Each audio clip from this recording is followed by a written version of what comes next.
So, to answer this question, let's understand what the journey of healing looks like. So, healing is about returning to a wholesome state. It's about becoming whole again. When we have difficult experiences or traumas, there's a piece of us that gets locked in there. And unless and until that piece of us is lovingly brought together again within our being, it is very difficult to heal. So, healing is about becoming whole again. Now, the journey of healing requires us to first recognize that I am not feeling my whole self. There's a piece of me that's missing. There is a difficult emotions that had filled up that space in my heart. Or there is a memory that is painful that has filled up my being. Or something that was really dear to me, a dream that I had. I have the grief of that dream not being true. So once you recognize that, you realize there is the version of you that is whole, complete, and perfect, and mostly wholesome. And then you have these things present that are creating that lack of wholesomeness in your experience. And that is the space of healing. Healing happens in this space. There is a experience you have in your memory of being fully wholesome, and then an experience you have in the here and now today, and the gap in between is where everything that needs to heal lies. Now, for you to heal, there are 3 or 4 fundamental things that need to do. One very, very powerful tool is letting go. Letting go is of recognizing the memories and experiences what you do not need anymore. They are not wrong or bad. They are not invalid. It's not that they are not important. They happen to you. They're important. But you have to recognize they are not what you need to bring into your future. What you needed to learn, you have learned. How you needed to grow, you have grown. But recognizing that you're ready to move forward is the first step of healing. Second is acknowledging the grief of what has been lost. Sometimes it's time, sometimes it's a relationship, sometimes it's a dream, sometimes it's a loved one, sometimes it's a sense of health and well-being. Once you can recognize the grief of what has been lost. By the way, we underestimate the power of losing a dream. I have worked with many clients in my life where I have seen that loss of a dream of what they thought they had with someone or a vision of their future they had, etc., is equally or more painful than actually losing a loved someone.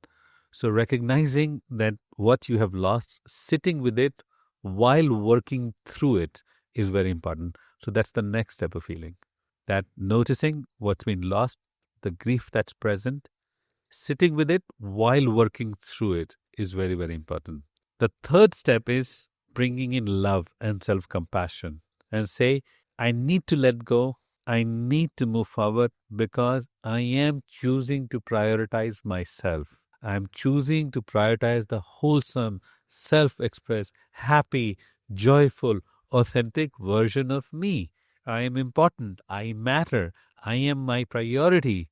So sure, I have these challenges, but bring that love inwards. What that means is recognizing you're not broken. It's not fundamentally something is damaged about you. You're not damaged goods. You just have difficult experiences. You have these things that have populated your life, loss, grief, etc., or memories and experiences that you're willing to let go. Under all of this is a whole, complete, wholesome version of yourself. That self of self-compassion is the beginning of recognizing and judging yourself not from the facade of a broken mirror or from all these difficult experiences and memories, etc., but from the inner sense that beneath all this lies a beautiful, wholesome person that you truly love. And this journey is about bringing that person that's temporarily buried under the weight of these experiences back to the surface so that everybody can see and you can share with the world. That act of self-compassion then moves you forward. And the final step of healing then becomes is taking the first step. Look, we can wait forever for healing to arise, but it only arises when we take an intentional first step action. And it can be it doesn't have to be something profound, earth changing. It can be something simple. I'm going to do something nice for myself to demonstrate that I matter to me. I am my priority and I'm nurturing myself.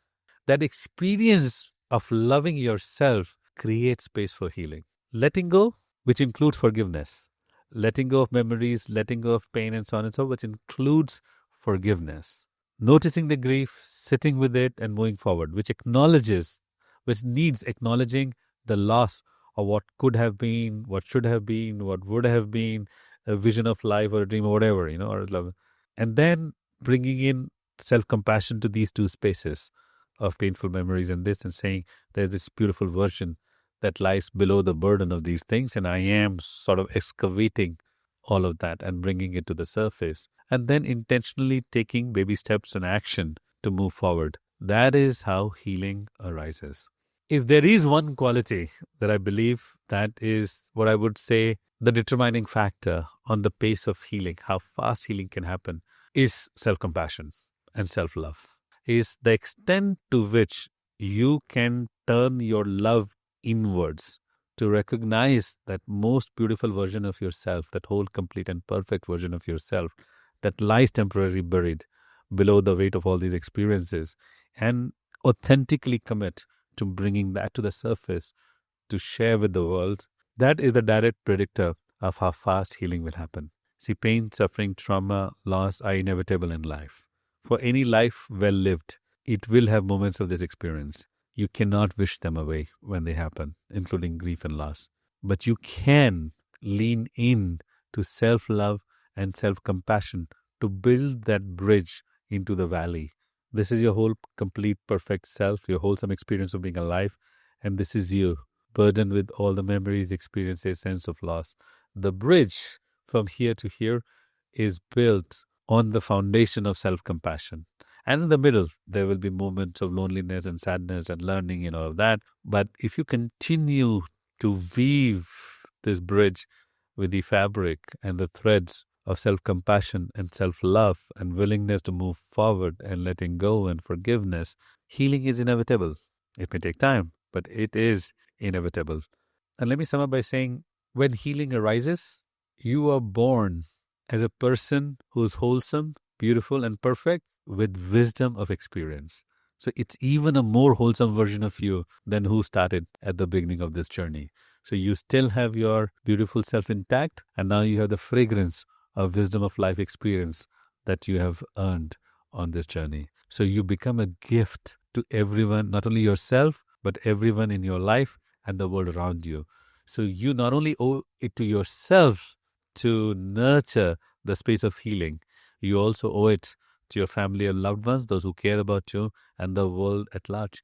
Healing can be the most beautiful and empowering experience that there ever is in life, once you get started on it with the journey of self-compassion and self-love.